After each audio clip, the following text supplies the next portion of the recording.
Hey guys, here we are at 16th part of the story. Where starts right after the Sasuke retrieval, Jiraiya takes Naruto on a 3-year training trip. Taking his training seriously, Naruto strives to become the best he can and learn everything that Konoha denied him. Don't forget to hit the like button and subscribe button. Now, let's jump right in. Tsunade rubbed her forehead as she looked at Naruto, who was currently standing at attention in front of her desk with the blue-haired woman that she had seen with him by his side, and couldn't help but wonder if this boy was trying to force her into retirement via stress. Just when she thought they had everything figured out, the last remaining Uzumaki aside from her managed to drop an exploding tag on her. So you're telling me that the Uchiha Madara that is supposedly secretly leading Akatsuki from the shadows really isn't Uchiha Madara, but someone impersonating him? She had just been given a report on what had happened during their capture Itachi mission. While she was pleased to know that Sasuke had been captured during that mission, this new information on the man known as Tobi, who they had assumed was Uchiha Madara, was troubling.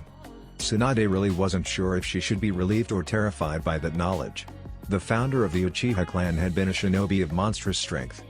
The only ninja said to be on par with her grandfather, Senju Hashirama, who was still considered to be the most powerful ninja in the elemental nations. If the man Naruto fought was not Madara, then it meant they wouldn't have to deal with such a powerful ninja. On the other side of the coin toss, the man Naruto fought was capable of controlling the Kyuubi just like her grandfather's rival, which could mean they were dealing with someone who was not only just as powerful, but also a complete unknown. Neither of those answers brought much comfort. Kyuubi seems to think so, Naruto answered her with a shrug. And since he knows the bastard personally, I can only assume that the fox is right. Aside from that, I trust Kyuubi's judgment when it comes to these things. Tsunade raised an eyebrow. Are you sure you're not misplacing your trust? This is the being that nearly destroyed Konoha, you know.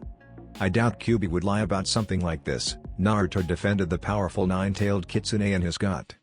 He doesn't benefit from lying to me or withholding information that could potentially end with him becoming a tool for an Uchiha again. If there was one thing that Naruto knew about the fox, it was that he hated being manipulated or controlled in any way. He worked with Naruto because it was a benefit to him right now, but even with the threat of being sealed in a statue should Akatsuki capture the blonde, it was still reluctant to do so. Naruto could only imagine how Kyuubi would feel about becoming an Uchiha's pet once more. That does make sense, Tsunade sighed, more than ever wishing that she didn't need to be sober for this report so she could reach under her desk and grab some sake from her stash. I suppose I'll just have to trust you about the Kyuubi then. Now that we have that out of the way. Tsunade's eyes strayed from Naruto and went to Konan, narrowing as they did.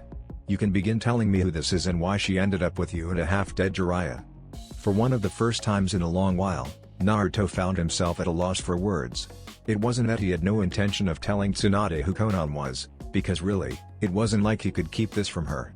No, his issue ran more along the lines of trying to figure out what he should tell her first. After all, how do you tell someone that the woman before them is not only one of the 4 women who had agreed to be his wife, but also a member of the very organization trying to capture his Baijuo?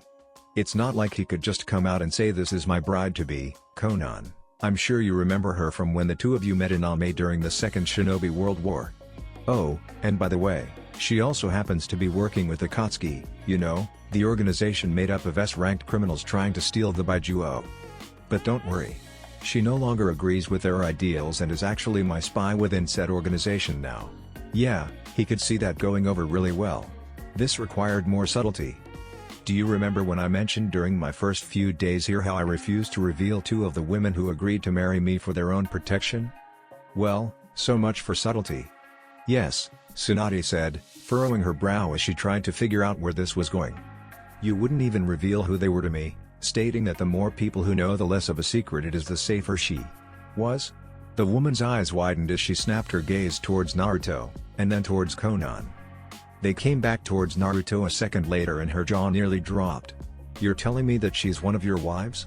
The technical term would be betrothed, Naruto stated, a bit of mirth in his voice at seeing Tsunade looking as if she had just shit a brick. But yes, this woman is my betrothed. Her name is Konan.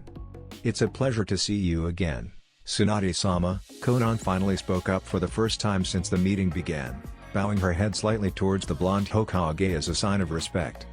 See me again? Tsunade blinked after picking her metaphorical jaw off the floor. She looked at the woman with slightly narrowed eyes. Are you telling me we've met before? That is correct. You may not remember me, But I was one of the war orphans that Jiraiya took in when you three were in Namikaze during the Second Shinobi World War. Konan's words spurred the memories of the goddamn Hokage. She remembered the Second World War quite well, though she wished she didn't.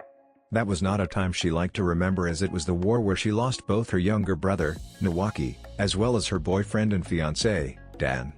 However, she did remember her time in Name. It was hard to forget, seeing as how that had been when she, Jiraiya, and Orochimaru had fought against Shanshao no Hanzo and earned themselves the title of Densetsu no Sannin. Thinking back on that time, Tsunade did remember meeting 3 orphans, 2 boys and a girl. A girl with blue hair, amber eyes, and an origami flower in her hair. Blinking several times, Tsunade looked at Konan and overlapped the image of the young girl with the woman standing before her. They were nearly identical, minus the labret piercing, skin-tight leather pants, shoulder-less leather top, and the sensual curves that most women would kill for. Gaki. Tsunade growled out. You'd better have a good reason for marrying someone who's old enough to be your mother. Eh? Naruto blinked. Konan blinked. Naruto blinked once more for good measure. But Mei's almost twice my age, Naruto pointed out. Doesn't that make her old enough to be my mother as well? That was not even mentioning Yugao and Yugito, both of whom were in their mid-20s. Thinking on it, the only one who was even close to him in age was Koyuki, who was only 20 years old. Even then, the only reason marriage with her was considered legal was because he was a shinobi, and therefore an adult. And as things stand, the only reason I'm even tolerating your relationship with Mei is because I can see that she truly loves you, Tsunade stated with a stern look. Even now a part of me is telling me not to let her anywhere near you because of your age difference. This woman, the busty blonde pointed at Konan, is at least 10 years older than Mei is. That means she's over 20 years older than you. Naruto's lips thinned into a small line. He was well aware of the difference of the age between himself and Konan, and was even more aware that their relationship would turn a lot of heads, and not necessarily in a good way once people learned about their age difference. Still, he had assumed Tsunade would be supportive, if not because Konan loved him, then because she understood him better than most due to her also being a student of Jiraiya's. That she didn't hurt more than he would ever let on. While it is true that I am technically over 20 years older than Naruto-kun, Konan began speaking before either of the 2 blondes could. Both of them turned their attention to her, Naruto with curiosity, and Tsunade with animosity. That is only partially correct. You see, due to an incident a few years before the Third Great Ninja War, Nagato, or Pain as he has stylized himself as, became crippled. This led him to creating his paths, which splits up his Rinnegan abilities into 6 individual bodies. Being forced to use this jutsu not only greatly weakened his Rinnegan, but also leaves him very vulnerable if people knew how to exploit it. Because of this we came up with a backup plan. Should Nagato ever die, I was to implant his Rinnegan into my own eyes and continue his work. Tsunade raised an eyebrow at the woman, her anger still simmering beneath the surface, but buried under her curiosity. That's a very interesting tale and all, but what does that have to do with the age difference between you and Naruto? Because we were not aware of how long it would take to accomplish our goals, Nagato felt it would be best if I was able to live longer. For the past 18 years he's been using a modified version of the Gato, Rin-Tensei no Jutsu, which when used normally would allow him to revive a person who has recently become diseased. However, the modified version is different in that it stores souls in the King of Hell, and then converts them into a form of medical chakra that can rejuvenate the body. In other words, it's capable of turning back the hands of time, Tsunade concluded for Konan before the brunette could finish her speech. Or stalling them, Konan told her. Which is what happened to me. While I've technically lived for 42 years, my body has not aged since I was 24. Humph. Tsunade huffed as she glared at the younger woman, before begrudgingly speaking. I suppose that would explain why you don't look your age. There was a hint of jealousy in the female Hokage's voice that almost had Naruto smiling. He could only wonder at how pissed the blonde woman was at knowing that while her young looks were due to a henge, Konan's was because she really was just that young. A few seconds later Naruto realized something that caused him to blink. How come I didn't know anything about this? I didn't think it was relevant at the time, Konan admitted with a shrug. Would knowing that I am physically younger than you thought I was make a difference? Well, no, Naruto admitted, scratching his cheek with his index finger. Then it doesn't matter, does it? Asked Konan with the slightest of smiles. And besides, I never really thought about what our age meant for us until Tsunade-sama brought it up. Which was true, ever since they had met Konan had never really thought about Naruto's age. While her lover sometimes tended to act childish, more often than not he displayed the maturity of someone 3 times his age. Because of that she had never really seen him as a 16-year-old boy, but simply as a man who had the same desire for peace that she did. Tsunade stared at the pair for a long time, before heaving a sigh and slumping back in her chair. Despite this she still managed to fix them both with a glare. "I still don't like it," she told them without reservation. "Even if you are physically as young as you claim, I still dislike the fact that you two have such an intimate relationship." Naruto opened his mouth, most likely to come up with some retort, but Tsunade held up a hand to stop him.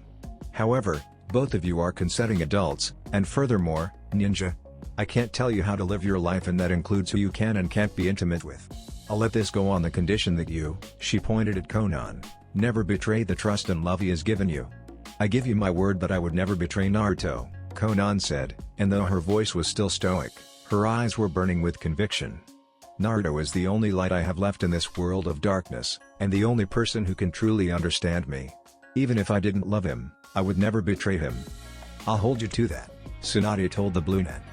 With the minor confrontation and relationship crises over, the blonde goddamn Hokage leaned back in her desk, propped her elbows on the table, and laced her fingers together in front of her face. "Now, since we've gotten this out of the way, why don't you two tell me how you know each other?" Naruto's shoulders slumped as he realized that he had just overcome one crisis only to run directly into another. Arguing over a relationship between two people's age difference was nothing compared to explaining how the woman he was set to marry belonged to a group of S-ranked criminals that were dead set of sucking the Kyuubi out of his body, which would consequently kill him. Talk about moving out of the stove and into the oven. "You'd better break out the sake for this one, Hokage-sama," Naruto said, using the more respectful title and suffix for the woman before him, letting Tsunade know just how serious this next issue was. "This is going to take a long time to properly explain." Tsunade looked at the elite jonin with a raised eyebrow, before deciding to do as told. Bringing out a bottle of sake and 3 cups, she poured all 3 of them a drink. Reaching out for hers, the woman took a sip, reveling in being able to drink something for this. After allowing herself a small moment of pleasure, she fixed the blonde with a level look. "Start talking, Gaki." "Right," Naruto sighed as he grabbed his own cup, taking a small sip before he began. "It all started when I decided to separate myself from Uro-sennin for a bit to look for clues on Akatsuki's whereabouts on my own." Zucks. Pain found himself staring into the raining sky as he stood upon the balcony of the towering structure he had claimed as his base of operations. The clouds were particularly thick today, and the rain was much heavier than usual.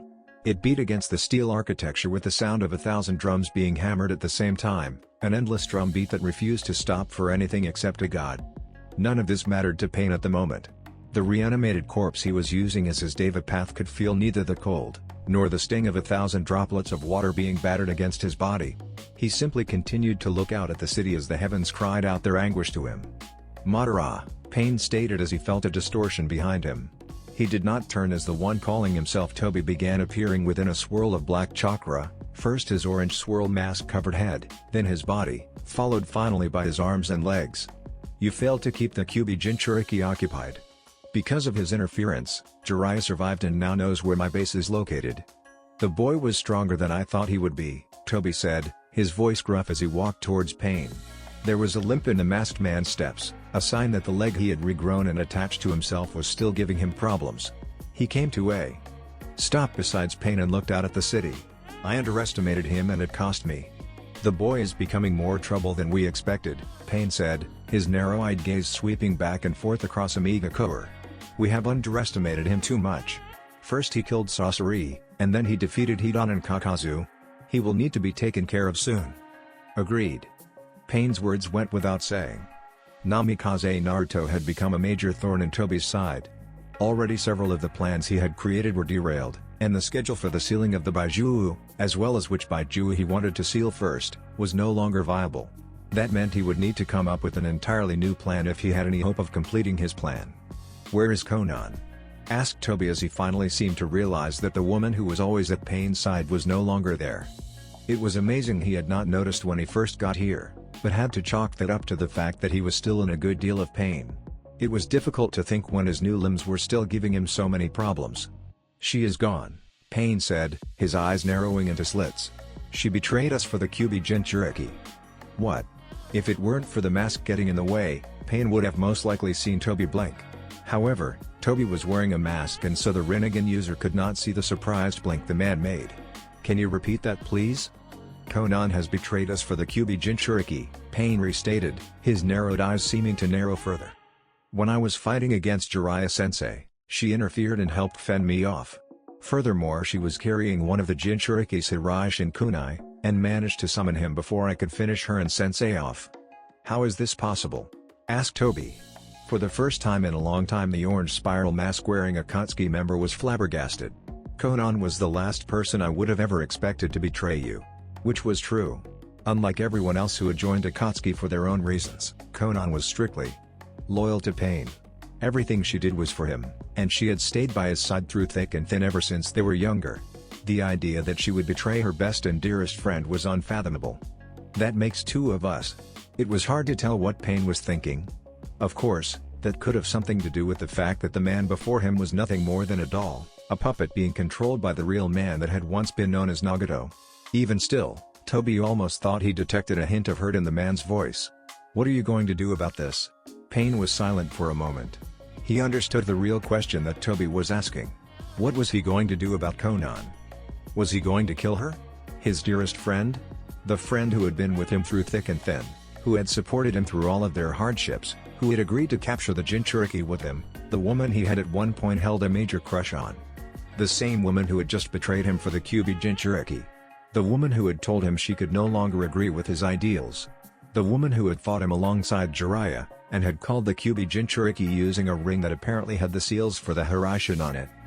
"I will deal with her the same way I would deal with anyone who has decided to make an enemy of God."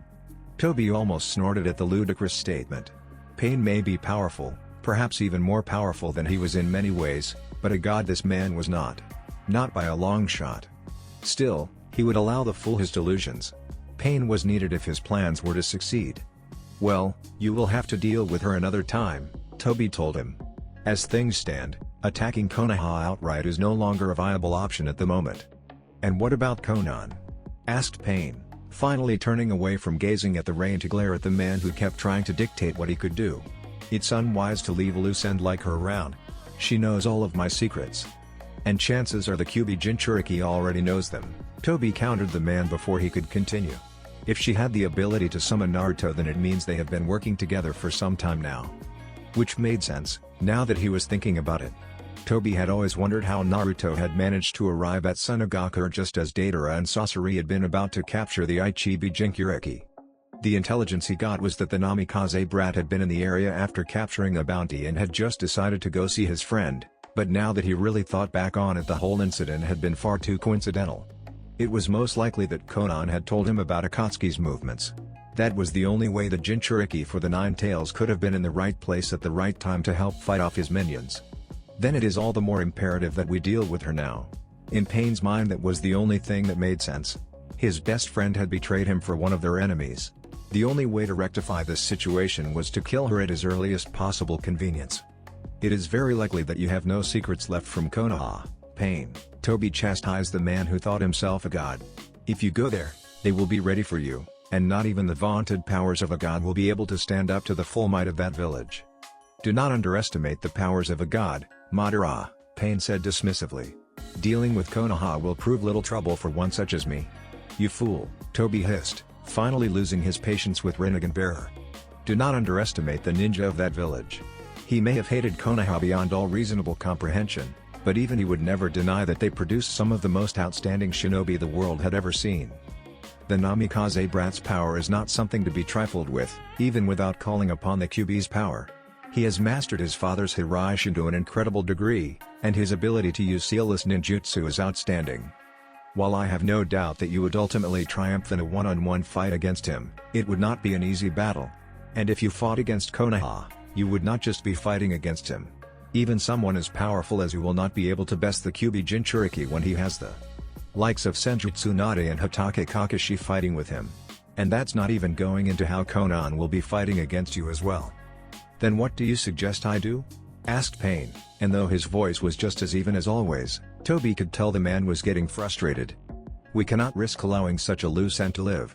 Konan knows all about our plans, and she knows the weaknesses of every member of Akatsuki. Leaving her alive will prove detrimental to our plans.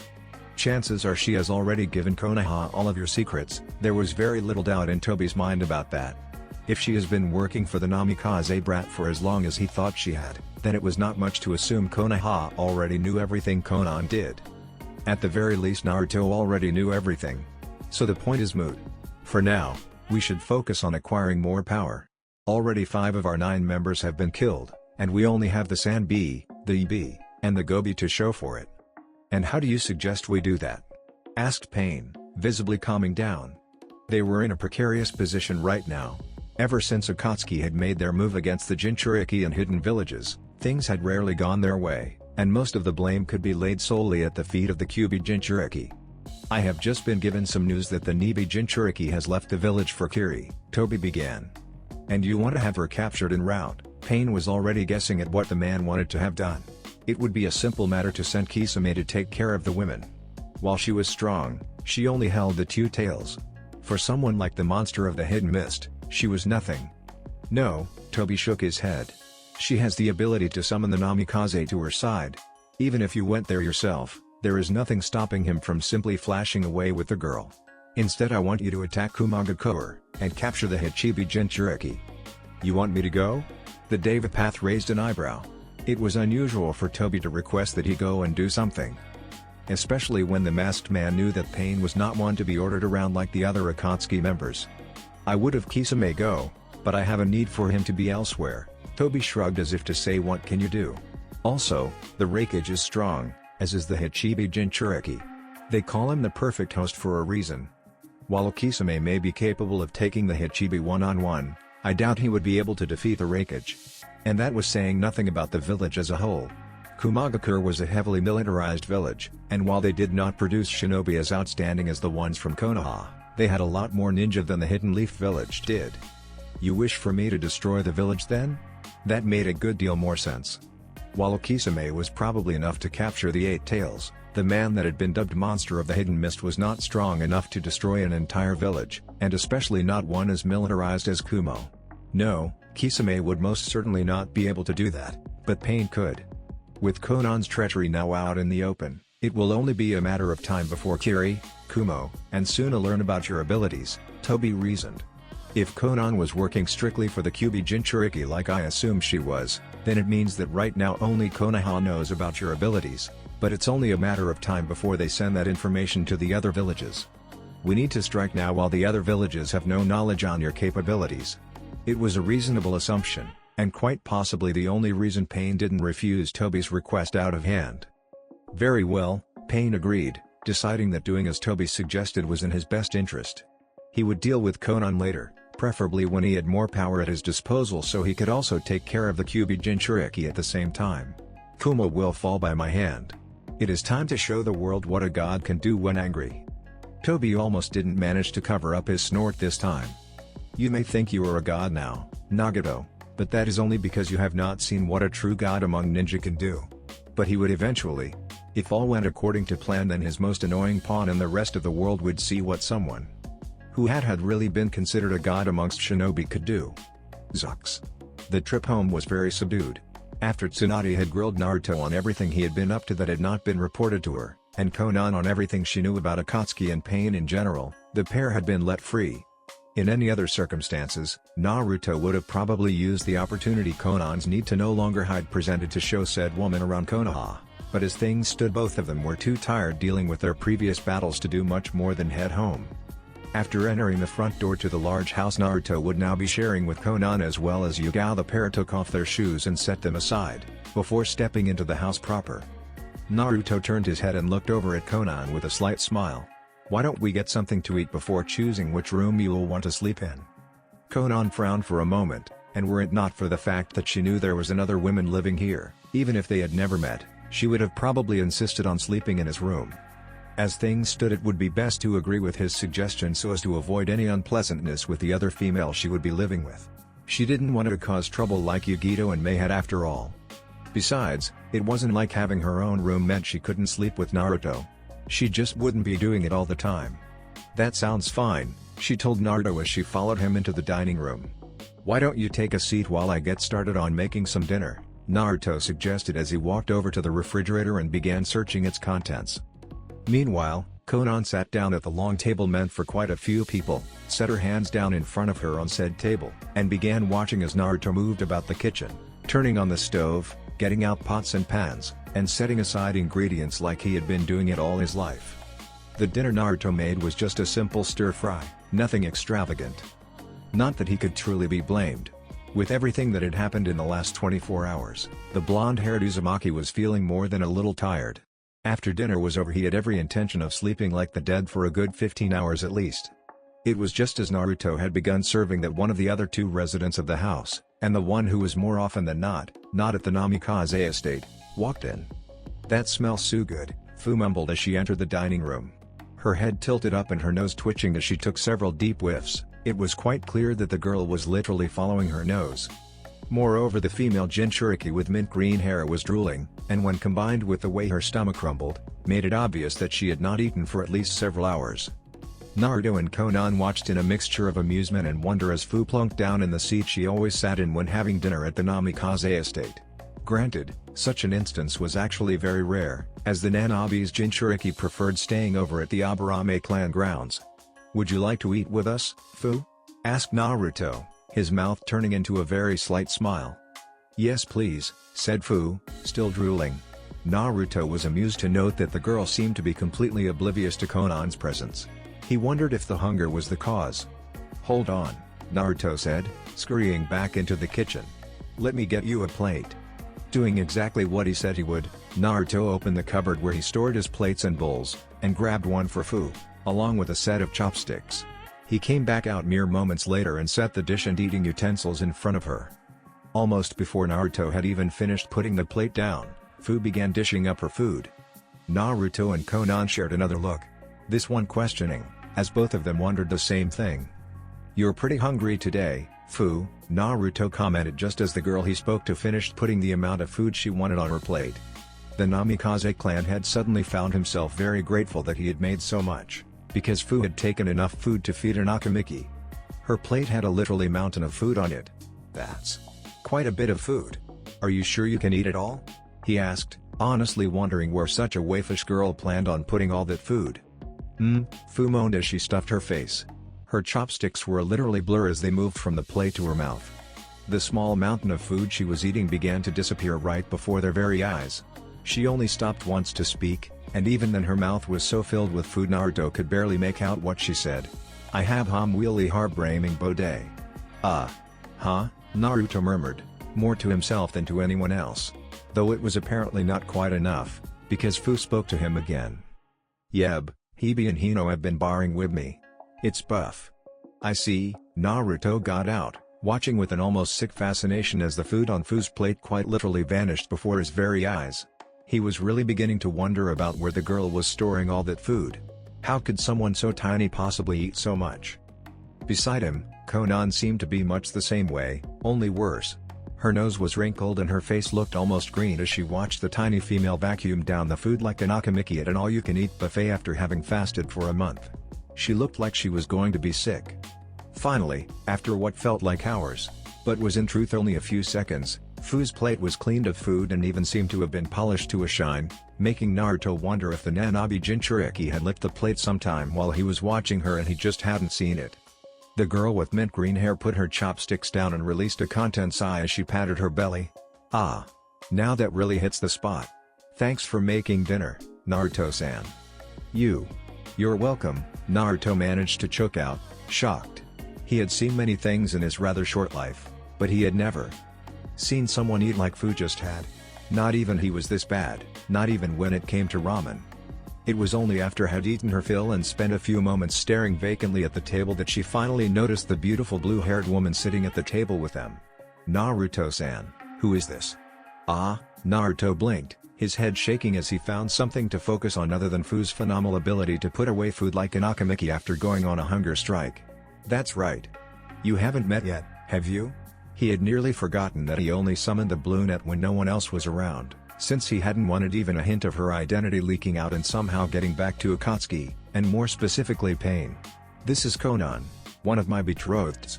"It's a pleasure to meet you, Fu-san," Konan said with a slight bow of her head. Fu gave her a bright smile that was so different from the lifeless eyes she used to have. "It's nice to meet you as well." The girl then tilted her head, and looked at Konan curiously for a moment. "Wait, if you're one of Naruto-san's betrotheds, how come I've never seen you come over?" Naruto was very grateful that Fu was looking at Konan so intently that she didn't notice him wince. He was hoping to avoid telling anyone about his lover's role as his spy in Akatsuki until Tsunade decided what they should with the information the Blue Net had given them. He should have realized that something like this would have happened, if not with Fu then most definitely with Yugao, who, even though she was giving a relationship with him a chance, had yet to meet Konan. Fortunately for him, Konan was able to come to his rescue. "I have come over before, but because I was on a long-term mission that required me to stick around, I couldn't be summoned very often."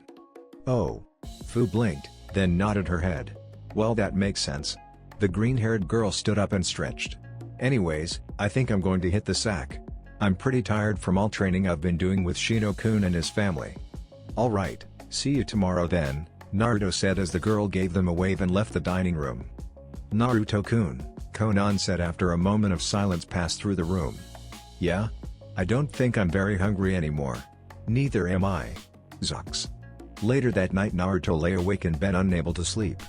The shades on his window were pulled up, allowing the moonlight to spill into the room.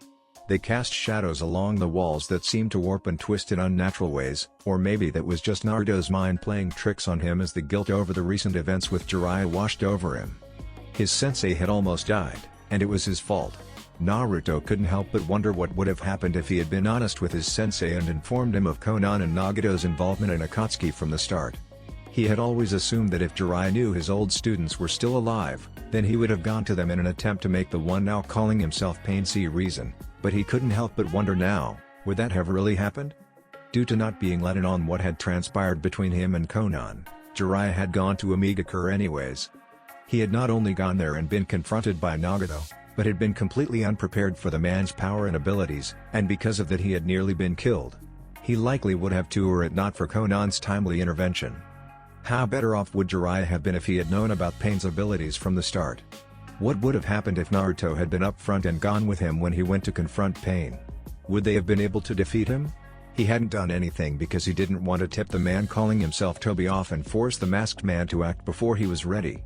But in doing so he had almost lost his sensei, and while Jiraiya was not dead he was now one arm short, making jutsu impossible unless he learned one-handed seals.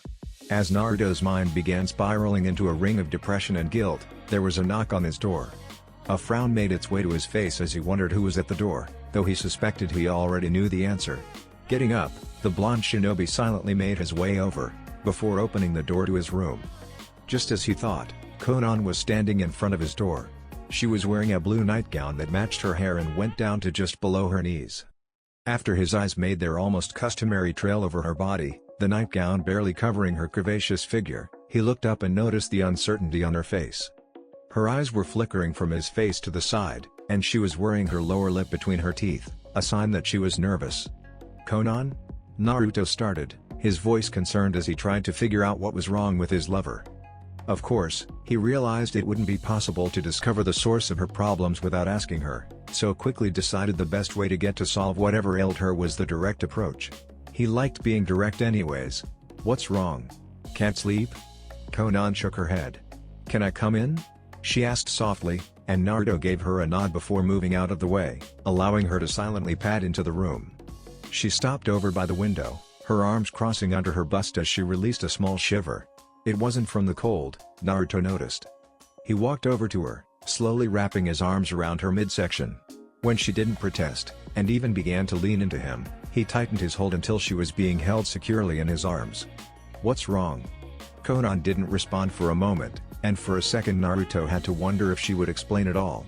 After a few seconds, however, she began to speak, her voice slightly stilted with emotion.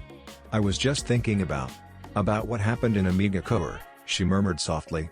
"When Jiraiya-sensei fought with Pain," she corrected herself quickly, though Naruto heard the stammer in her voice. "He only just managed to withhold a wince.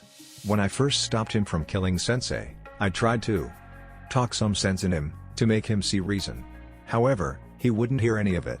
I always thought that he would eventually come to realize that what we were doing was wrong.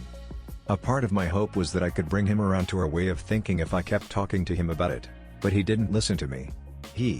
She stopped for a second, and her body gave a shudder as she clenched her eyes shut. He was perfectly willing to kill me because I didn't agree with him. I never imagined he would be willing to kill me, that he would have stooped so far into the darkness that he would be willing to kill his childhood friend. But he was. If you hadn't shown up when you did, then I would have been dead before the day was out. This time Naruto did flinch. The thought of Konan being killed made his insides rebel. The very thought that someone who meant so much to him, whose hopes and dreams coincided so much with his own, could be killed by the best friend she had stood by and watched helplessly as he fell into darkness for years unsettled him more than he could ever admit. It wasn't something he wanted to think about. However, when I found out that Pain was perfectly capable and willing to kill me, I realized something, Konan continued, mercifully saving Naruto from his defeatist thoughts. What we are doing is dangerous, more so than even being shinobi. Our desire for peace can only be achieved when the current system has been dismantled, and that will create a lot of enemies for us. With what we're doing, any day could very well be our last. Her hands grabbed his arms, and carefully pulled on them to loosen his hold on her. She turned around slowly until she was facing him. Amber eyes carefully stared into expressive blue, and the blue-haired beauty's hands came up and gently cupped Naruto's face. And I don't want to die with any regrets in my life. Naruto brought a hand up and gently grabbed a hold of one of Konan's. He brought her hand to his lips and kissed her palm. None of us are going to die. I promise that no matter what happens, I'll protect you and everyone else. Konan smiled, but shook her head. You can't guarantee that. Naruto searched her eyes, his own questioning. After a moment he asked, why are you telling me this? Because when either one of us could die at any moment, I wanted to make sure I lived my life to the fullest, she told him, a gently smile on her face. More importantly, I want to show the man I love that he means the world to me. Her hands moved forward, her fingers sliding through his hair as Naruto's own hands instinctively rested themselves on her waist. She brought his head down until their foreheads and noses were touching. Her hot breath on his lips made Naruto shudder. If I live in a world that can kill me at any time, I want to give myself fully to the man I've chosen to marry so that neither of us live with regrets. With those final words, Konan pressed her lips against Naruto's. His response was instantaneous as his eyelids fluttered closed and he began to kiss her back. Her hands removed themselves from his hair and slid down before she wrapped her arms around his neck.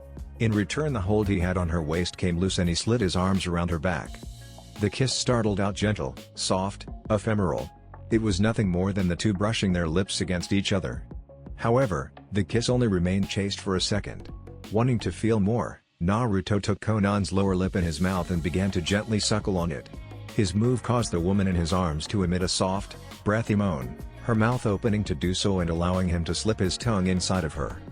His tongue slowly worked its way between her lips, brushing against her teeth, before the fleshy pink appendage encountered resistance in the form of Konan's tongue.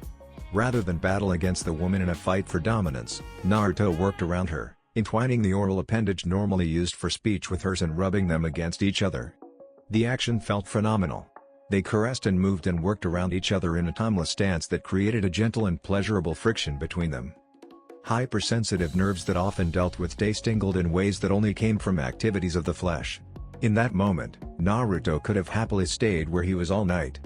However, it became clear that Konan wanted more. The woman's hands found themselves gripping Naruto's shoulders, and she began to push him until his legs hit the bed. Another surge and the blonde fell backwards, Konan going with him as they were still in the throes of a passionate embrace of tongues. She wiggled on top of him, squirming in ways that caused his arousal to grow, until she was straddling his waist. Her hands began to explore his body, caressing his muscular chest, and tracing the contours of his six-pack abs. The ephemeral touches of her gentle hands sent shivers down Naruto's spine, and caused goosebumps to break out on his skin. Konan's hands stopped when they reached the growing bulge in his boxers. While their dancing tongues continued, she brought one hand up to support herself, and the other cupped his hardening member and began to rub it. Naruto groaned into her mouth as his arousal spiked. The feel of her hand rubbing him through the fabric of his boxers created a friction that almost made him putty in her hands. Keyword being almost. Naruto had never been one to allow himself to receive such pleasure without giving it back at least tenfold. As a gentleman, it was only right that he return the favor. While Konan had rubbed the stiff rod in Naruto's ramen-themed boxers until it was hard to rock, The blonde she was making out with underneath her had cupped her breasts through her nightgown. The fabric she was wearing was very thin, almost see-through in the light of the moon, and it did very little to mask the feel of what his hands were doing to her. A throaty moan escaped from the back of Conan's throat as her blonde lover's hands groped her chest. Her back arched forward like a cat, her perfectly round breasts pressing themselves against Naruto's hands as he kneaded the fleshy globes expertly. His thumbs brushed up against her nipples, the small butt hardening underneath them. It wasn't long before the fabric of her nightgown became unbearable for Conan. She wanted to feel her lover's hand on her flesh. The kiss broke, the two panting heavily as they tried to regain their breath. Conan placed her hands on Naruto's chest and pushed herself up until only her crotch and thighs were touching his body. Sometime during their heavy petting, Conan's nightgown had ridden past her thighs. She went down to reach for it so she could pull it off, but Naruto beat her to it. "No," he rasped, his voice heavy with the lust he was feeling. Conan shivered at his tone, and the pale blue panties she was wearing grew damp. "Let me." Naruto's hands began to draw up her nightgown, and Conan raised her hands above her head. When the sheer, semi-translucent dress moved past her bosom, revealing dark pink nipples, Naruto surged forward. His lips took one of the hardened buds into his mouth, and the brunette cried out as he began suckling on it. She tried to bring her arms down so she could wrap them around the blonde's head, but Naruto had raised the nightgown far enough that they were caught in his grasp. The woman straddling his waist squirmed and moaned as he worked her over, sucking on her nipple, flicking it back and forth with his tongue. She was helpless until he decided to release her. When Naruto finally removed the nightgown, he had already finished with one of her tits and moved on to the other. Rather than simply take it into his mouth, he swirled his tongue around the outer edge of her areola, moving closer and closer to her nipple with each full rotation. "Stop. Stop teasing me." Conan panted out as her hands gripped Naruto's head and tried to pull him into her breast. He grinned, or would have if he were not currently busy, but didn't let her dictate the terms. He moved at an agonizing pace, and when he finally did reach the hardened bud of pink flesh, took it in between his teeth and gave it a gentle tug, eliciting a long, drawn-out moan from the woman he was working over. "Ooh." Rather than use his free hand to attend to her other breast, Naruto let it travel down, trailing across the creamy expanse of skin that lay exposed before him. He stopped only when his hand reached the junction between her thighs, and cupped her sex through her panties. There, he began to rub his hand along her crotch, pressing his fingers against labia. On. Ha. Ha. Conan's moans mixed with pants as Naruto's fingers began pressing against her womanhood. He slid his fingers up and down. Her slit, the digits pushing against her outer lips just enough to part them and brush against the small hood that hid the real treasure. Eventually, Naruto got tired of feeling the cloth against his skin, and pulled it out of the way so he could stimulate her directly. Oh. A shudder ran through the beautiful brunette's body as Naruto moved one finger inside of her, then curled it after sticking two of the joints into her. It only took a moment for him to find the slightly smoother patch of flesh along her inner walls and stimulate it by pushing his finger against it and rubbing. Oh. Conan cried out, her grip around Naruto's head tightening almost painfully. Her fingers grabbed large chunks of his hair, and it felt like she was close to pulling them off. Despite this, Naruto continued to stimulate her arousal, and even decided to go one step further. With a surge of strength, he rolled them over so that Conan was her back and he was on top. Not that the woman seemed to notice, with her eyes closed and her head thrashing back and forth as she moaned. Her hips began to buck into his hand, helping him work the inner walls of her pussy more liberally. With his hand now less confined due to Conan no longer straddling, Naruto was also able to use his thumb to free the woman's clit from the small hood of flesh it was hidden under. That seemed to be Conan's threshold. She could hold on no longer. Her walls clamped down around his fingers with enough strength to make him wince, and almost refused to let go as her hips jerked against his hand. With one last thrust of her hips, she cried out loudly, before her entire body slumped onto the bed. Naruto pulled his fingers out of her and brought them to his face. They glistened with her essence in the light of the moon, and he brought them over to his lips where he proceeded to suck them clean. He noticed Conan looking at him with slightly wide eyes and a red face, and gave her a tiny grin. "You taste good." Conan looked away from him, the hue on her cheeks darkening. "Yo, you shouldn't say such embarrassing things, Naruto-kun." Naruto chuckled, before moving over her until his face was mere centimeters from her own. Conan's eyes flicked from his, then looked away, causing him to chuckle a bit, before he reached out with a hand to cup her face. The feel of his hand against her cheek caused her eyes to be drawn back to his. He brushed his thumb against her cheek, enjoying the feel of her unblemished and silky skin. Konan leaned into his hand, her eyes closing and her mouth parting ever so slightly. Naruto's eyes were drawn to her lips, her lipstick had rubbed off during their heated kissing, and they were slightly bruised and a lot more red due to all the blood that had been drawn to them when the blonde was sucking on them. He was so tempted to lean in and claim those beautiful lips again, but held himself back knowing that there would be plenty of time for that later. "I love you." Amber eyes flickered open to look at Naruto. Her head tilted in curiosity for a moment, as if she had not quite registered his words. Barely a second passed before her lips curved into a small smile. She moved her head forward and planted a gentle, yet longing kiss on his lips. "I know," she murmured softly when they parted. Their lips remained close, however, close enough that they could feel the other's breath on their skin. Foreheads were pressed together, and noses gently rubbed against each other as Amber eyes stared into blue. Konan smiled at him again. "I love you too." They kissed again. Konan's hands wrapped around Naruto's neck as she fell back onto the bed, taking him with her. Situated between her legs, Naruto pressed his body against his lover's. There was barely any room between their bodies, they were so close that Konan's breasts were smashed up against Naruto's chest. A hand reached down, sliding between the small space in between them that only remained because Konan's bosom was keeping them from closing the space any further. Soft digits slid into Naruto's boxers and wrapped around his hardened phallus. "Naruto," Konan breathed out in a heavy pant. Her eyes were darkened with lust, and she looked to be barely holding on. The blonde on top of her didn't seem to be faring any better. "Naruto. I want this in me." A smile was given to her as an answer, and Naruto only moved back far enough so that he could reach down and slide out of his boxers. Konan gazed at the hardened piece of flesh in arousal, already imagining what it would feel like to have that monster in her. Placing his hands on her inner thighs, Naruto spread Konan's legs so he could aim the head of his shaft at the small opening of pink flesh.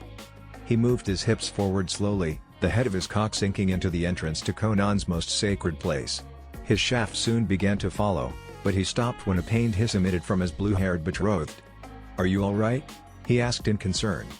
"Yes," Konan gasped a bit, wincing as Naruto's girth spread her walls. "You're just a bit bigger than I had realized. I've never had anything as big as you and me before."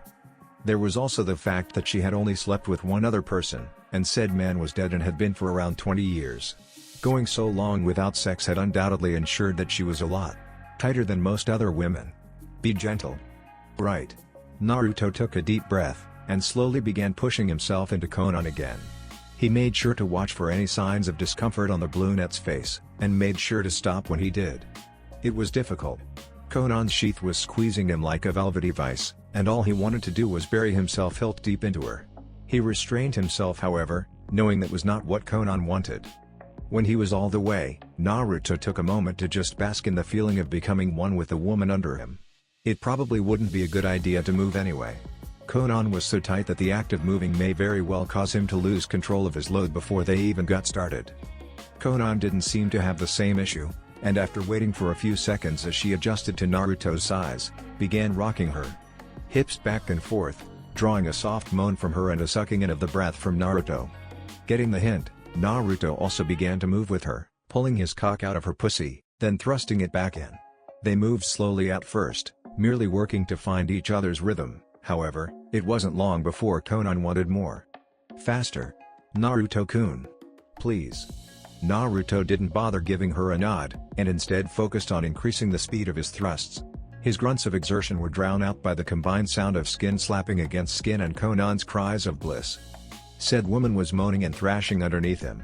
Her hips moved and bucked as she tried to keep up with Naruto's pace, but was unable to do so. Naruto leaned down as he kept thrusting into her at blistering speeds.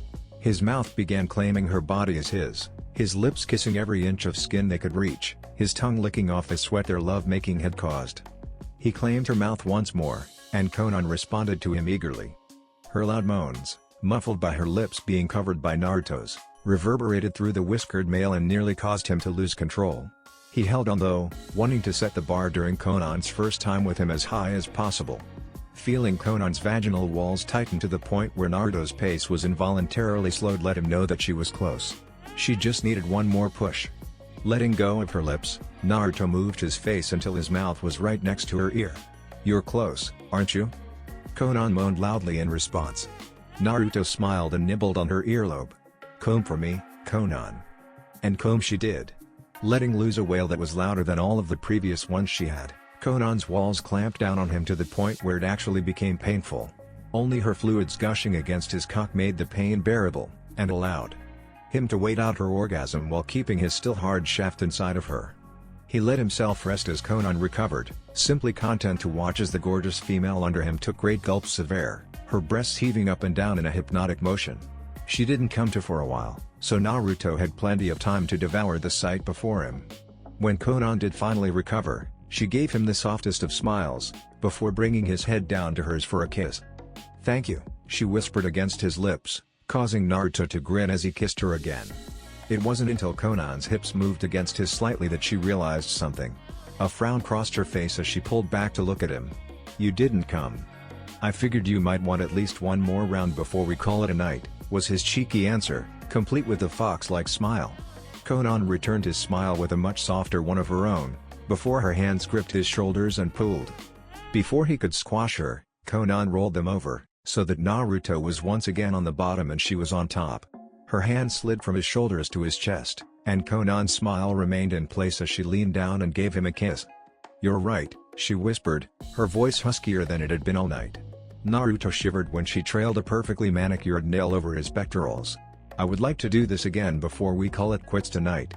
She kissed his chin, then pushed herself back up and looked down at him through slightly hooded eyes. "I want to give myself over to you completely, to cry out your name until my voice is hoarse.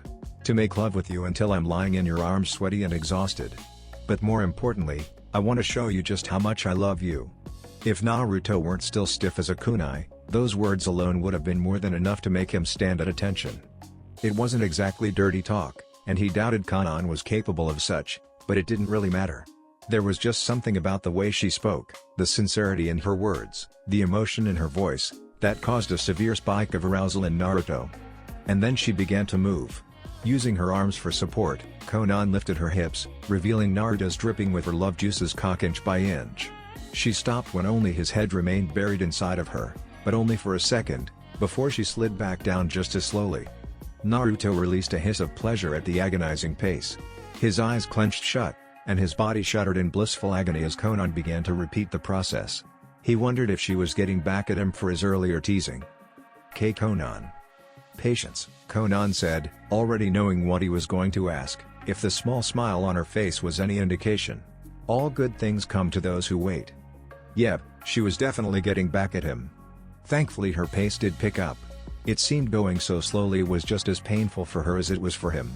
Before too long the woman was riding him hard, his shaft sliding in and out of her wet cunt with lewd squelching sounds to accompany it. Deciding to help her along, Naruto's hands reached for her hips, helping her find her rhythm and helping him get her timing down so he could match her thrusts with his own.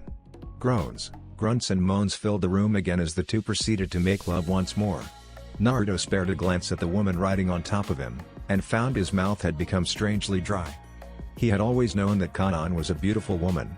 Even before she had agreed to become his spy he had thought her to be gorgeous. However, in that moment as she was, in crass terms, fucking herself on him, she had never been more beautiful to him. Her porcelain skin glistened and shone with the sweat she was working up from their passionate bout of love-making. Her beautiful amber eyes were closed in an expression of bliss that he had never seen on her before, and her mouth was open, forming a tiny O as she moaned out his name. Moonbeams shot in from the window and were arrayed around her in such a way that they had formed a halo of light around her body. The effect cast her in a phantasmagoric light, too perfect to be real, an image conjured by the mind trying to create its idea of perfection. During this time, Naruto couldn't help but think that Conan truly did look like an angel. "Conan," he groaned out. "I'm close. Hold on. Please." Conan's eyes opened and she looked at him. "Just for a little bit longer. I'm almost there." Naruto's voice stuck in his throat as he felt his cock bulge. He knew he wouldn't be able to hold on much longer. Knowing that Conan, like him, wanted to share a mutual orgasm, he pressed his hand against her engorged clit and rubbed. "I'm coming." Conan finished as her walls clamped around him for the second time that night, this time getting their just rewards as Naruto painted her walls white with thick, hot streams of cum. With one last scream erupting forth from her mouth, Conan collapsed against her fiancé and the man she had given herself to fully. So warm. she mumbled, snuggling into Naruto's chest with a sigh. "I've never felt this content before." Naruto was tempted to make some witty comment. Perhaps a corny one-liner that would cause the normally stoic woman to smack him upside the head. It would have most likely ruined the moment, but then Naruto had never been known for keeping his foot out of his mouth. However, he noticed almost immediately that Konan's breathing was deep and even as she exhaled against his chest. Looking down, he saw the brunette's eyes were closed, and a small smile played on her face. She was asleep, and it was probably a good thing, he mused to himself. Smiling, Naruto wrapped one arm around Konan, pulling her closer to him, while the other was used to drag them both up to the head of the bed. Surprisingly, she did not wake, merely murmured incoherently and tried to burrow her way into his chest. He carefully slipped them both under the covers, then lay his head down on the one pillow that had not been thrown off the bed by what they had done. Sighing contently, Naruto closed his eyes and went to sleep. Tomorrow was likely to bring new problems and more issues, but for tonight, Naruto allowed himself to be at peace as he held one of the few women he could truly say he loved to him. The rays of light from the setting sun were just barely seen over the mountaintops of Kaminari no Kuni. What rays could be seen created an intense halo effect around the mountain peaks before they ended up hitting the dense cloud covering that hovered around the mountain peaks. The light refracting off the thick particles of condensed water and changing their generally white coloring to stark oranges and pinks. It was a very beautiful sight as one Oko Yushima could attest to. Oko Yushima was an average, Chunin-level shinobi. He had chin-length dark green hair and brown eyes. His outfit consisted of the standard Kumagakura attire of a Chunin, a long, gray top that gathered at the waist to give it a sash-like appearance with matching colored pants. Over this was his one-strap Chunin flak jacket along with a set of arm guards and shin guards. Attached to his waist was a plain-looking katana. Like all Kumagakura shinobi, Oko was trained in the use of Kenjutsu and Raiten Jutsu. He was not the best at either of those, especially Raiten since his elemental affinity was for Suiten Ninjutsu, but he got by. He was good enough that he made Chunin, though he had not advanced beyond that despite having been a shinobi of Kumagakura for the past 16 years. This was fine with him. He did not really care to advance in rank. Oko had decently comfortable life as a member of Squad 16, whose job it was to patrol the southeastern border, the only way to enter Kaminari no Kuni on land. That was one of the reasons Kumo was nearly impossible to invade, and one of the reasons they did not need a very large amount of shinobi assigned to border patrol. With only one land route capable of being used to enter Kaminari no Kuni, it meant any invading forces would be funneled through that single 15-kilometer space. And while that was still a significant portion of land, it was nothing compared to the likes of Hai no Kuni, which had nearly 7 times that amount that needed to be patrolled. Along with Squad 16 there were only 8 other squads assigned to border patrol. The 9 squads were not necessarily a close-knit bunch, nothing like those tree huggers from Konoha, but they got along well enough. It was necessary for them to at least be capable of working together in order to set their patrols up in a net formation that would ensure no one made it past the rivers and valleys that formed the vast majority of the country. Oko's squad was currently patrolling closer to the border. It was their job to set up the first net within their formation. The group of 4 were traveling through the mixed terrain several meters from each other and moving in a crossing formation that had them weaving in and out of each other's view every few seconds. Being so close to the borders that separated Kaminari no Kuni from Shimo no Kuni meant the terrain was a combination of mist-filled valleys and several rivers that would eventually lead into the mountain-covered terrain their country was so well known for. Squad 16, the crackle of his earpiece came to life in a burst of static and the voice of the captain in charge of the border patrol was heard through it. That she was speaking now alerted him to the fact that the rest of the squads would be coming once they received the all-clear. Anything to report? Over. There was a moment of silence before another crackle of static came over the earpiece and his Jounin squad leader voice was heard over the line. Nothing unusual to report. Everything looks normal. Standard protocol. Over. Standard protocol called for the normal web formation that would have the 9 squads set up their patrols in a sweeping pattern. It wasn't as tight as some of the nets they formed when chasing down a suspicious person or missing nin, but then, for something like a simple border patrol the more advanced formations designed to hem in and capture possible enemies weren't needed. Roger that. Squads 6 and 7 will rendezvous with you at Alpha Point. Over and out. His Jounin squad leader acknowledged her superior's orders before ordering the members of Squad 16 to Alpha Point. Alpha Point was a small underground bunker exactly 52 meters from their current location. It was nearly impossible for anyone without authorization to notice due to the genjutsu that was woven around the bunker, making it look like a small hill.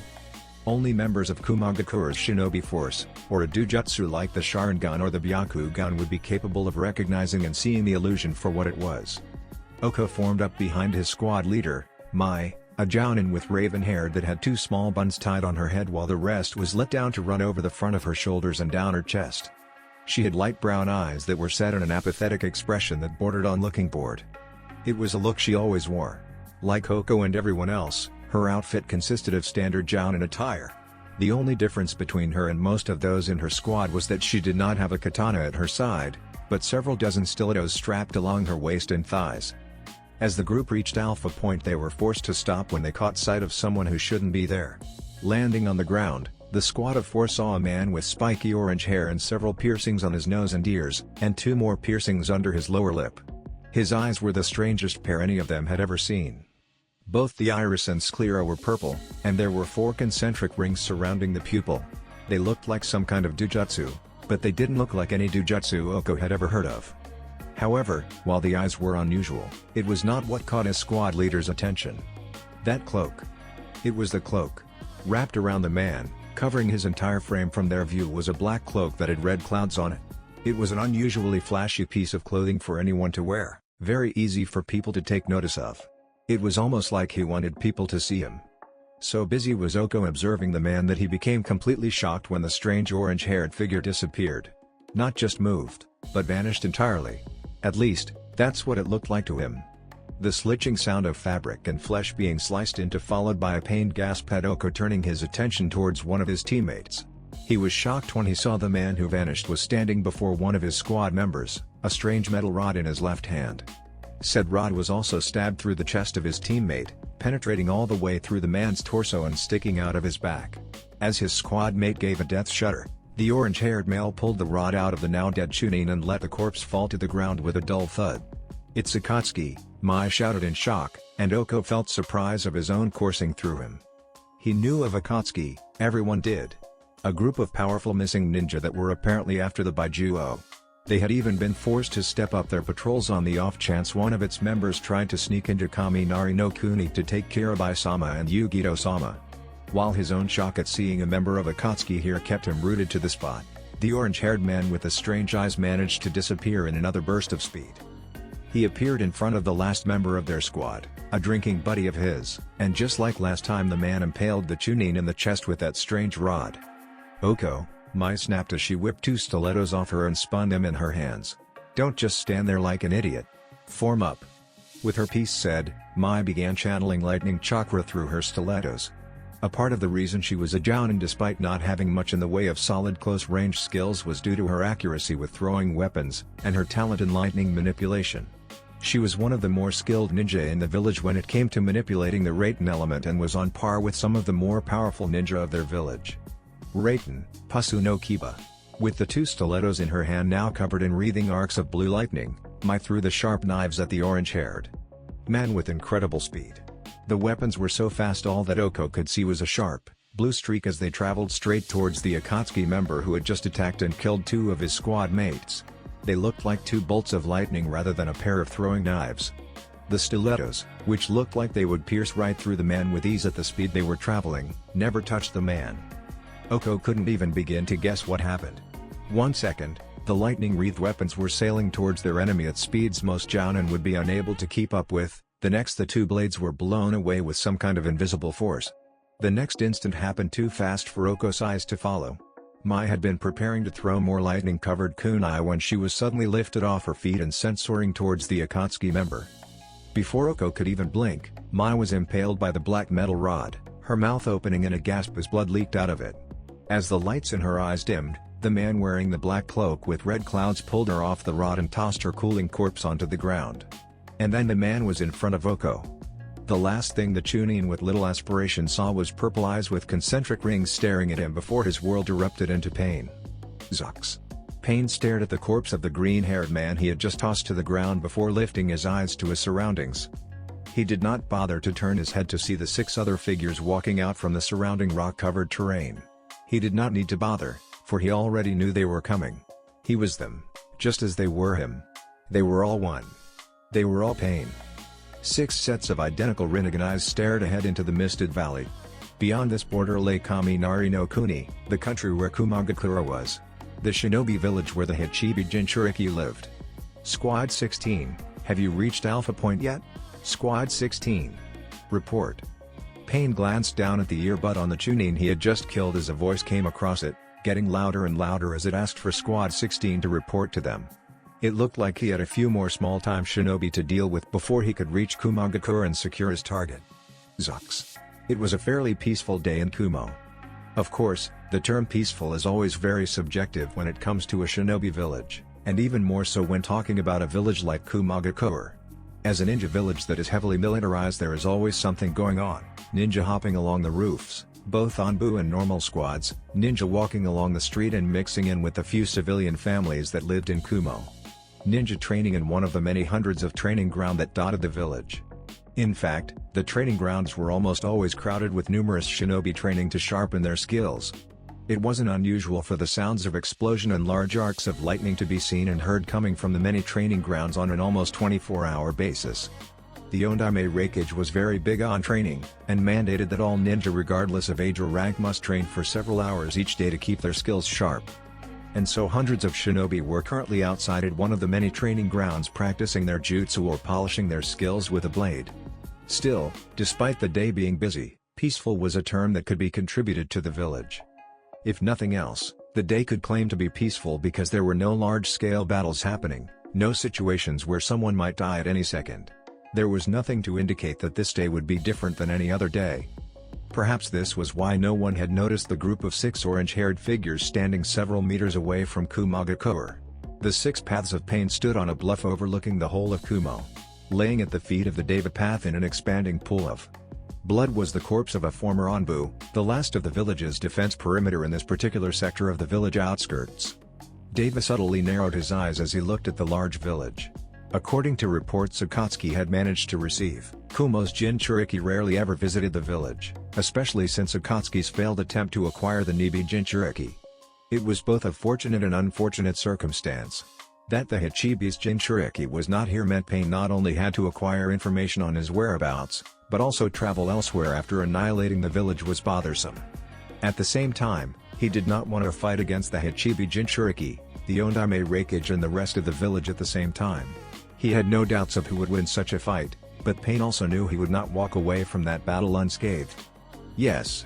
It was probably for the best that the Hachibi Jinchuriki was not here. No sense in fighting the perfect host along with an entire village at the same time.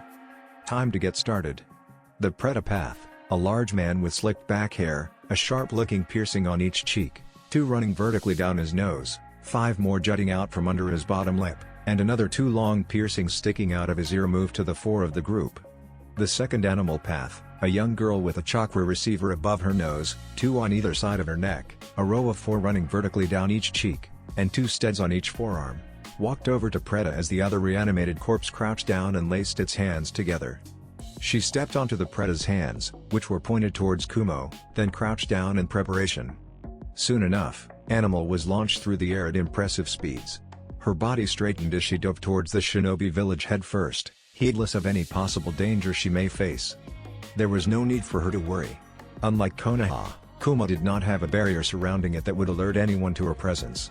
This was likely due to how many shinobi they had, nearly 3 times that of Konoha. As Animal got closer, she quickly flipped herself around, landing on her feet on top of a roof. At the same time her hands flipped through several seals so that as soon as she landed on the ground, she was ready to summon the other 5 paths to her. There was a large puff of smoke as the 5 paths appeared. It dispersed very quickly, however, as the 6 paths took off as soon as they were summoned, already preparing to cause as much damage as possible before anyone could realize they were there. Zucks. It had not taken Animal long to make it to the center of the village. Most of the ninja patrolling Kumo's interior were Chunin, and they were far too slow to see her as anything more than a blur. By the time she reached the heart of Kumo her hands had already flown through all the needed seals to summon a powerful creature of her choosing. The cloud of smoke that the summoning created was far larger than when she had summoned the other paths, and far more noticeable because of it. Not that this mattered much. Before the smoke had even dispersed fully, a three-storied three-headed dog jumped forth and descended upon the hapless village before the village's forces could even begin to realize what had happened, much less set up a timely response. Several buildings were decimated as the large three-headed beast smashed into them with reckless abandon. A number of ninja that were hopping the roofs were violently flung through the air, a number of them hitting the ground and an even larger number hitting the surrounding buildings. Judging from the sickening crunch that could be heard from several of them, the ones that hit the building in particular, many of these shinobi were not injured but outright killed, the force they hit the wall with ending their lives. The animal path looked on as her summoned beast began rampaging through the village. This would set up a nice distraction for the others to begin slaughtering this village's shinobi much more easily. Zux. Asura was perhaps the most unusual looking of the six paths. Aside from being completely bald with four spiked chakra receivers sticking out of his head, Asura also happened to possess 3 faces. Each face looked generally the same and even had the same piercings, 2 running vertically down each cheek, a loop ring that ran vertically down the bridge of his nose, and 1 large receiver embedded into his chin. Yes, just looking at Asura's face was enough to inform anyone that this was not a normal person. Landing on the ground, Asura skidded across the dirt surface. As he slid across the abandoned alley, his left hand grabbed the wrist of his right hand, twisted, then pulled. Oil poured forth from Asura's forearm as it was pulled off. As he pulled his arm out further, a long, 1-inch thick metal wire with several dozen missiles attached to it became more and more visible as the wrist got farther from the rest of the arm. Coming to an abrupt halt, Asura lifted his arm, now loaded with high-tech mechanical weaponry, above his head. Less than a second later, 24 missiles were launched into the air. Many shinobi and civilians who were in the general vicinity of Asura looked up when they saw these strange-looking machines with flaming plumage like those of a comet behind them. They didn't have much time to gawk and wonder about these unusual devices, however, as the first one soon hit a nearby building. One after another the missiles struck buildings and roadways, exploding with enough force that the entire building hit was blown sky-high. Many of the buildings that were hit were reduced to rubble, and large chunks of debris created by the destroyed buildings were sent flying. The debris would either hit another building, toppling the walls it struck, or flew into a street crowded with civilians and shinobi, killing many of those it hit and leaving just as many broken. Those missiles that hit the street often managed to do so in a busy intersection or bustling marketplace, sending those that were not in its blast radius flying. Those who weren't fortunate enough to not get a full blast of the missile's destructive force were destroyed outright, their bodies exploding in a spray of blood and gore as pieces of their anatomy were sent flying across the street and splattering all over the walls. With any luck, not only would the amount of destruction generated from the explosives cause enough death and mayhem to keep everyone in a panic, Asura hoped that the way the destruction from the explosives had spread out would keep people from getting a fix on his general location so he could continue causing as much long-range damage as possible. In either event, it was time to move to another location anyways. Ill-begotten was the ninja who stayed still for too long while in enemy territory. Zux. Preda counted at least 10 shinobi surrounding him on ground, and another 5 on the rooftops. Their flak jackets and the way they carried themselves showed him that many of them were tuning, but he could spot a few jounin amongst the large group of ninja looking to take his head off. Most people would probably be worried about being surrounded by so many enemy shinobi. Preda was not, and not just because he was only a reanimated corpse. There was simply no need for him to worry about the trash currently facing him. What could meager ninjas such as the rabble around him do when they were confronting a god? Raiten, Bakurai. Several of the ninja were enveloped in a layer of lightning after going through a set of hand signs. It looked like they were going to collaborate their jutsu by combining the same jutsu in order to make the attack bigger and more powerful. It was similar to the way collaboration jutsus worked, in which one elemental attack would be used to boost another, such was with fire and wind. This was a bit different as there was only one jutsu being used and multiple people launching it at the same time, but the effect was the same, not that it mattered. While the 6 large bolts of electricity combined in midair to increase greatly in both size and power, the rest of the ninja pulled out their swords and prepared to rush in should he manage to dodge the attack. Not that he had any need to dodge. Holding out his hands just as the combined jutsu was about to hit, Preda began absorbing the chakra that had been used to fuel the attack. Slowly, little by little, the large lightning jutsu began to decrease in both size and power. To those looking on from afar, it looked like the jutsu was being sucked into a distortion centered around Preda's bomb. What the hell? The jutsu had no effect. Surprise emanated from the Kumo ninja surrounding Preda. What was going on here? Why wasn't this strange man nothing more than a charred corpse? Had the jutsu failed? Or had this orange-haired weirdo found some other means of surviving what should have been an unsurvivable combination jutsu? If they weren't in the middle of a battle against a ninja who had actually had the gall to attack their home, there was little doubt that many of them would have been scratching their heads in confusion. As it was, they did not have time to be confused. Their enemy was still alive, unharmed, and that meant they still had work to do. Since the jutsu had failed in a most spectacular manner, the surrounding ninja that had their weapons out were quick to charge in. They rushed forward at varying speeds, their weapons raised or prepared in their preferred styles. The Kumo ninja had Preda surrounded on all sides. He was boxed in, trapped, and they had no intention of letting him get out of this trap alive. Too bad for them, Preda didn't need their permission to get out of this predicament alive. Something interesting about the paths of pain. Each path has only a single particular ability given to them from the Rinnegan, one of 6 abilities that were techniques only those who bore the samurai could use. Because of this, each path was actually very limited in what they could do. The Preda path could only ever block and absorb ninjutsu, the animal path could only summon, the human path could read the mind of his target and yank out their soul, etc. etc. However, you would never find a path that could do more than the power they were given. A good example was elemental ninjutsu. No path would ever be able to use elemental ninjutsu, because it wasn't a Rinnegan specific ability. The path's inability to use more than a single technique limited to the paths of pain in many ways. Together they were a nearly unstoppable force, but divided they were weakened significantly, their overall abilities nowhere near as powerful as the total summation of their parts. So how can one eliminate the inherent weakness in dividing the Rinnegan's techniques through 6 reanimated corpses? The answer is simple. Taijutsu. Moving at speeds none of the shinobi around him could follow, Preda charged his first target, a younger ninja who had a bit more speed than the rest of them and was the one who would reach him the soonest. Preda appeared right in front of the younger male, and before anyone could even begin registering that Preda had changed position, he rammed a crushing fist into the other ninja's chest. If the sound of explosives from Asura and the roar and noise of buildings being crushed underfoot by animals summon monster not drown it out, the crunching sound of the young shinobi's bones breaking as they caved inwards towards his organs would have been overpoweringly loud. The young shinobi did not even get a chance to scream, as the blow not only killed him instantly by having one particularly unlucky bone fragment stab him in the heart, but the blow was powerful enough that it also sent the Kumo Chunin flying backwards. Preda did not wait around to watch as the now dead corpse smashed against a wall with a sickening crack. He was already moving. By now, the other ninja had realized that he was no longer in his original position. They had halted in their tracks, though a few he noticed had spotted him and were adjusting their charge accordingly. They would not get the chance to attack him. Once more, Preda moved forward, lashing out with a powerful kick that connected with the ninja's solar plexus. As the younger man went down with his ribs broken, Preda twisted his body to the left. His right hand shot out, latching onto a wrist whose hand contained a sword that had been descending towards his high. Continuing his spin, Preda soon sound himself back to back with the shinobi that had just attacked him, his own hand still firmly gripping his enemy's wrist. With nary a sound, Preda proceeded to toss the enemy ninja over his back and into a group of other ninja charging at him. Several of the charging ninja went down, but most of them managed to avoid being tossed to the ground by jumping either to the side or over the judo-tossed man. They were the less fortunate of the group, as Preda decided to take them out first.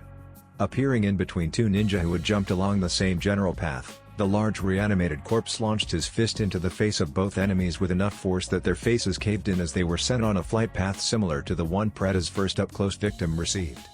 What the fuck is this guy? He's a monster. No.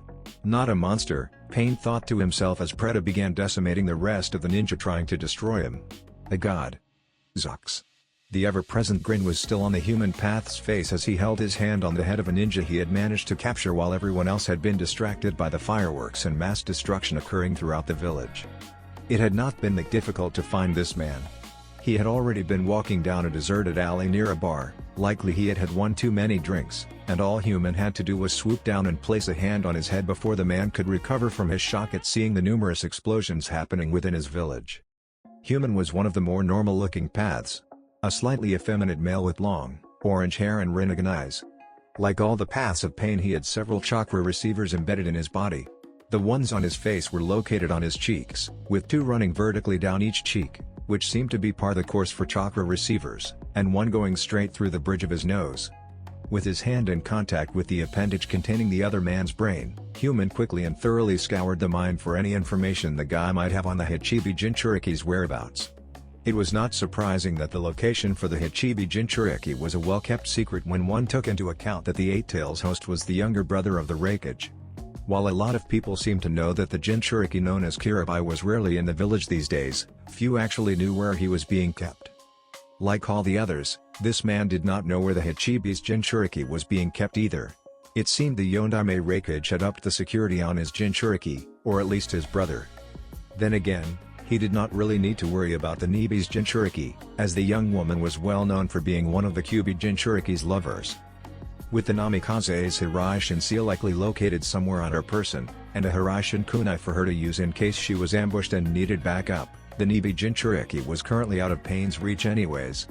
At the very least he could not go after her until Akatsuki had acquired some of the other Jinchuriki they needed. The Nanabi and Rakubi Jinchurikis were still at large. Seeing how this man did not have any useful information to give him, Human decided that he had outlived his usefulness. Pulling his hand up as if he were yanking on something, Human watched as a blue, ghostly object was pried from the shinobi's head. His on-the-spot energy quickly went slack as his soul was pulled from his body, slumping to the ground like a Sunogaku puppet with its chakra strings cut off. Human looked up just in time to see several explosions from the head-mounted cannon located within Asura's skull. The blue lights from what looked distinctly like some kind of high-tech laser beam hit a number of buildings, merely damaging some and outright annihilating others. As Human watched on, one of the buildings nearest him was hit. The laser-like blast took out a large portion of the wall and several support pillars. As the building began to crumble like a stack of cards that had been hit by an angry child having a temper tantrum, Human decided to find another victim he could extract information from while Asura and the others kept them distracted. Hopefully the next fool in his grasp would give him the knowledge he wanted to know. Zucks. Damn it, Amoe. Do you always have to overthink shit? I'm trying to drink in peace here. Samui was just barely able to keep up her cool persona and contain the irritated sigh that wanted to escape her. She had gone to the bar today with the hopes that she could get a nice drink and relax in peace. Being a Jounin squad leader was tough work, especially when said leader had ninja under them that couldn't get along if their lives depended on it like she did. Day in and day out the two Chunin ninja of Team Samui would argue over the most trivial and uncool things. Amoe would overanalyze and overthink everything, and Kuro would respond with violent words and just plain violence. It got tiring listening to them bicker constantly. Samui felt she deserved a little downtime. They had just gotten back from their latest mission, escorting Yugito to Kirigakure, and she was tired. Look, all I'm saying is that we were really lucky that Courier Ninja wasn't carrying top-secret documents that could have destabilized the entire country. Not only that, but if someone could actually steal documents from us it means our village isn't as secure as it should be. Who knows what other countries and villages would? Gah. Shut up. Shut up. Shut up. Why won't you get it? I don't know care. The situation was already dealt with anyways. Why are you so fucking big on what ifs? Unfortunately for Samui it seemed like her teammates had the same idea she did. She could go to another bar of course, but there was only one shinobi-only bar within Kumagakure. The Hokage did not approve of indulging in alcohol, but couldn't ban it unless he wanted to cut into one of the most profitable ventures in the entire elemental nations. So instead he simply stated that only one bar would be a shinobi-only bar in the hopes it would keep his ninja forces from overindulging since most didn't like to mingle with the civilians. The rest of the bars were civilian bars, which she most definitely did not want to go to. While having to suffer through listening to Amoe and Kurargu was bad, the feeling of several dozen eyes stripping you was worse, much worse. It was times like these Samui cursed her large chest. Sure, her breasts were big. She had even had people compare her breast size with Senjutsu Nade's. And they were useful for distracting male ninja. But beyond that they were nothing but a mere annoyance. They sometimes got in the way of her kenjutsu. They were so large they didn't fit her small frame and often gave her back problems, and she couldn't go anywhere without having every male and even a number of females ogling her chest. It was so uncool. You should care. What if something like this happens again? Only instead of something useless like the number of handbooks being published getting stolen, they steal a map with the entire layout of the village, including all of our secret entry points. Speaking of uncool, that would never happen. Her eyes traveled over to the insufferably uncool duo that were her teammates. Amoe was looking contemplative and slightly paranoid as always. Meanwhile, Kuro was red-faced and angry and looked 1 second away from shoving a kunai into Amoe's spleen. In other words, she also looked the same way she always did. Her wanting to kill Amoe was just par the course. Naturally, the reason for her teammates' various expressions were because they were fighting. Again. Over what, she didn't know. They had changed subjects so many times in the past hour that she wasn't paying attention anymore. For all she knew, they could have been arguing about whether or not the samurai came before the shinobi.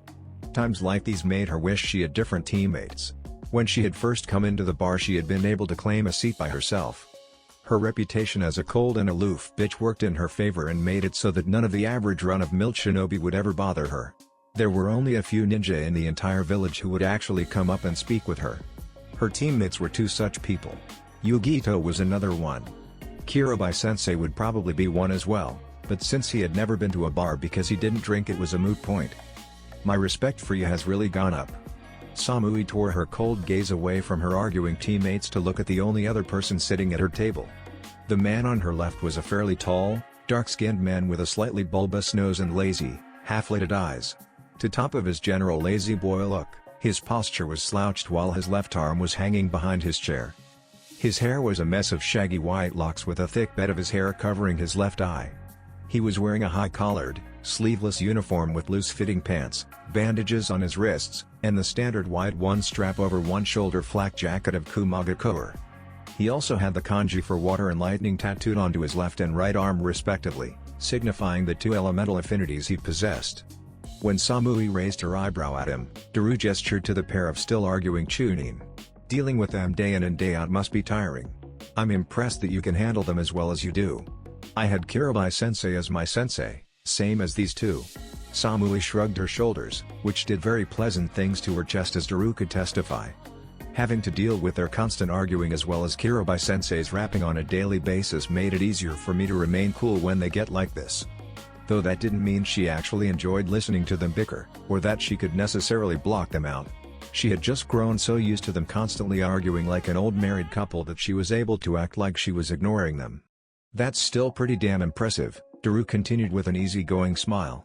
I don't think I would have the patience to deal with this. He gestured to Omoi and Karu, who were still arguing on a daily basis. Flattery will get you nowhere, Samui replied in the same cold tone she always spoke. I would like to ask that you not hit on me, Daru-san.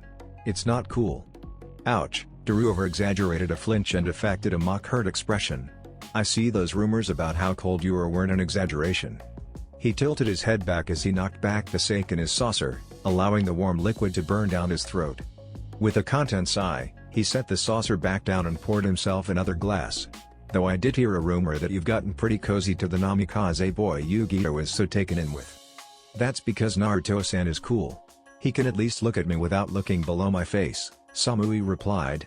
And besides, he is already taken by Yugito-sama and, from what I understand, several other women. I did hear Bosa saying something about that after the Chunin exams a few months back, Daru hummed in thought as he remembered the Yondaime Reikage muttering something about lucky blonde bastards. He sounded jealous. I wouldn't know, Samui said in a cool voice. I'm not as close to Reikage-sama as you are. True, true. Before anything else could be said, the loud boom of multiple explosions and what sounded like something crashing into a number of buildings reached their ears. This was followed by the earth rumbling and shaking underneath them. What the hell is going on? Shouted Kara as she was knocked off her chair and onto the floor, an angry expression marring her face. Maybe some new techniques gone out of control, Omoi suggested, right before he began suggesting more theories. Or maybe there's some kind of large-scale earthquake that's managed to reach up here. Or maybe someone's attacking the village. Who would be stupid enough to attack the village? Asked Kara as she stood up with a growl. The thought that someone would attack their village so blatantly was absurd. They were the most militarized village out of all the hidden villages. No one would be dumb enough to assault their village with anything short of an army, and they would have been alerted long before now if that were the case. Samui ignored them both as she and Daru dashed towards the doors and quickly exited the bar. The two kumo down and hopped onto the roof in order to assess the situation. What they saw was enough to shock even Samui into losing her cool demeanor. Smoke and fire filled the air. Samui could smell the scent of ash on the wind. Everywhere she looked, dozens if not hundreds of fires were liberally dotting the village. Dozens of buildings were destroyed, their remains, cement corpses on the ground, lay on the ground as nothing more than large mounds of rubble. And a number of corpses, both shinobi and civilian, lay unmoving on the streets. Beyond all that was the large three-headed dog towering over many of the buildings in the village as it tore its way through buildings and people with equal impunity. It roared and snarled at anything and everything, attacking whatever it laid eyes on with the single-mindedness of a beast. It was a scene out of a nightmare, something Samui could have never imagined happening. Kumagakura was under attack. But who could be attacking? To assault Kuma directly was akin to suicide without an army, and there was no way an army could have attacked the village without Kuma having been alerted far in advance. That was another thing. She could clearly see that this was not an army attacking. There were no hordes of enemy shinobi, no mass amounts of hostile forces conveying on the city like a plague of locusts. In fact, from her point of view it was easy to see that there were only 6 areas of Kuma being attacked at any given time. An infiltration assault then? That was the only thing she could think up at this point. But to infiltrate the village with only 6 people was the height of stupidity. 6 people against the most heavily militarized village in the entire elemental nations was like an anthill trying to take down a dragon. All the dragon needed to do was breath fire into the anthill and it would be gone. Could it be Akatsuki? There really wasn't any other explanation as to who could be attacking them. Out of all the groups Kumo had made an enemy of, Akatsuki was the only group that was not only brazen enough to do something like lead a direct assault on their village, but also the ones with enough power to cause serious damage before they were taken down. Did that mean they were here for Kirobai-sensei? Samui shook her head. Of course that's why they would be here. Akatsuki were after the Baijuu, and of the 2 ninja of their village, Kirobai was the only one possessing a Baijuu that was still within Kaminari no Kuni. But they were attacking the village. Did that mean they didn't know that Kirobai-sensei wasn't actually in the village?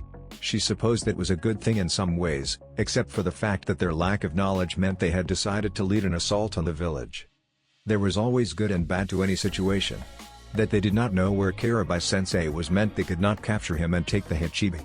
That they did not know where he was also meant they had decided to attack Kuma directly, leading to much death and destruction. Samui would just have to take things as they were and do her best to defend her village. "Is that a giant 3-headed dog?" asked Daru, looking at the large monster with a frown. Samui nodded her head. "Yes. Okay.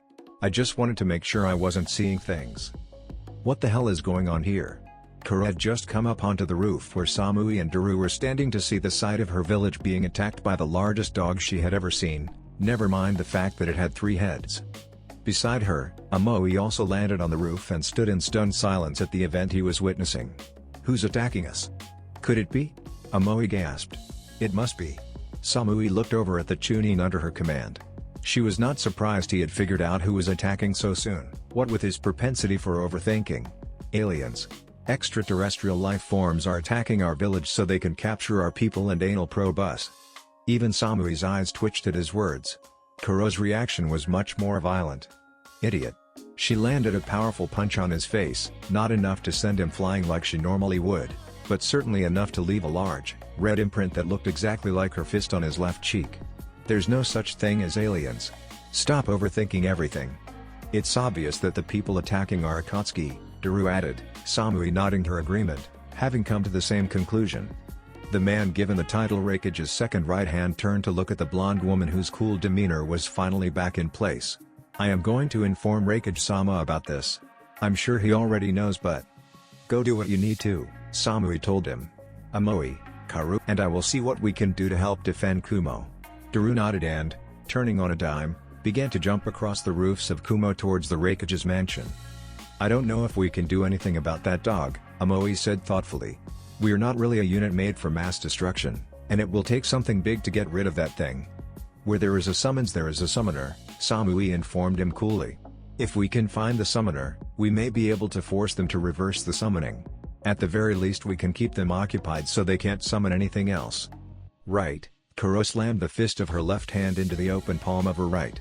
"All we need to do is find this summoner and kill them before they can summon anything else. Don't worry. When I get my hands on that bastard his ass is grass."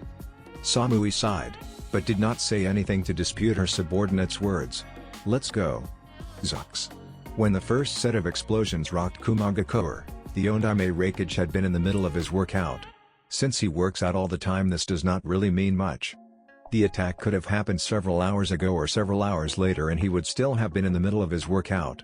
That did not change the fact that he had been exercising while the attack started, interrupting his training. He hated it when people interrupted his training. Mabui, I yelled out, his voice both harsh and angry. At the sound of it, the door to his office opened, allowing an attractive young woman with dark skin, green eyes, and light gray hair pulled back into a bun with only two bangs framing either side of her face, to enter the room. "Raikage-sama," Mabui began, already knowing what he wanted to hear. "I have just gotten several reports claiming that 6 people wearing black cloaks with red clouds have infiltrated the village." Even as she said this, another series of explosions rocked the village. "Akatsuki!" I growled. He should have known they would be the ones behind this. There was no one else who would be stupid enough to attack his village. If those idiots thought they could get away with harming his village and his people like this, then they had another thing coming. "Alert all of our reserve shinobi that are not already on the scene," I ordered. "Tell them they are to help evacuate the civilians first, and then prepare to help annihilate the Akatsuki." "Hi, Raikage-sama." Mabui gave him a crisp bow before hurrying towards the door. I saw this and was about to head out himself when Daru entered the room. "I guess you already know what's going on," Daru commented, his lazy posture now gone. "Where do you want me?" "Find C and get over to the damned 3-headed monstrosity and take it down," I ordered. "When you do that, find me. I'm going to be going after the leader of these idiots." "Ah, Bosu," Daru raised a hand to stop the Raikage from doing what he knew the man would do too late. "Why don't you smash use the door instead?" Daru sighed as he looked at the remains of the window the Ondaime Raikage had just busted through in his haste to face the enemy. He scratched the back of his head for a moment, feeling a tad sheepish at what his Raikage had just done. At least everyone is probably too busy panicking to notice any damage Bosu is likely going to cause. With a final shrug, he began making his own way out of the tower. He had more important things to than worry about the mass amount of property damage his Raikage would likely cause before the man even reached his enemy, like finding his partner C for one. I'll apologize to the people whose stalls Bosu destroys later. That's it for this video. I hope you all enjoyed the video. Don't forget to like the video, subscribe to the channel, and follow me on my other social media accounts. Anime God here, and I'm signing off.